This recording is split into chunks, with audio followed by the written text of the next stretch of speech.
Well, my name is Brian Moore. I've been a member of Dalton First United Methodist Church since 1996, I do believe. I'm married. My wife is Dr. Laura Conger. I have two boys, Nathan and Alex. One's 12 and one's 9 years old. Obviously, everybody's a member here at Dalton First United Methodist. I'm talking today about a book I was asked to read. It's called Enough: Discovering Joy Through Simplicity and Generosity. And one of the pieces that is in here is a part about contentment, and are you happy with what you have? Are you content or are you discontent? And the book calls it What Tent You Live In. The reason why that's important to me in this book, and the book talks about how people get into bad financial situations because they do things because they think they have to keep up with those around them. I'm a big believer in not keeping up with the Joneses. I'm a big believer in being happy because you personally feel like you're doing what you believe is right and what you believe is necessary. I moved to Dalton in 1984 as a sophomore in high school, went to Dalton High, played football for Coach Chappell for 3 years. But moving into this town at that age, you were bombarded with things. What do you have? Do you have the nice car? Do you have the clothes that everybody wanted to have? It truly became obvious to me that somehow we were we were looking at the wrong things to decide whether or not people were good people. It's about the things. And I found out then, and have kept the idea throughout my life, that it's not about what you have, it's about who you are. Do you go to bed at night saying, you know what, I did the right thing? Lord knows we're not all perfect, nobody's perfect. But the issue is, can you sleep at night? Do you put your head on your pillow and you go, you know what, I'm proud of everything I did today?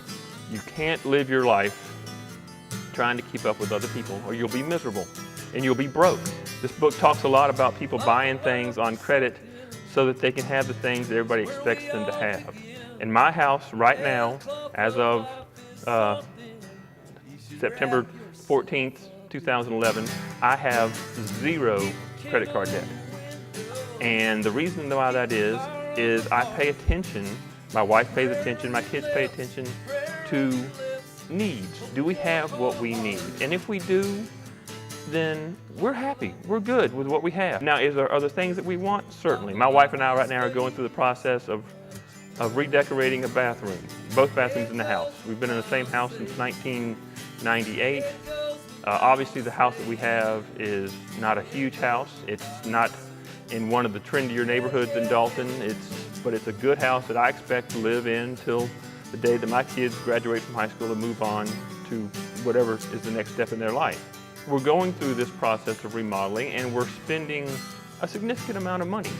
But what we've done in spending this money is I've prepared my financials to say, hey, how much can I afford? And then designing the improvements to our house based on that true statement. How much can I afford? Not what do other people have or what do I have to keep up with my friends.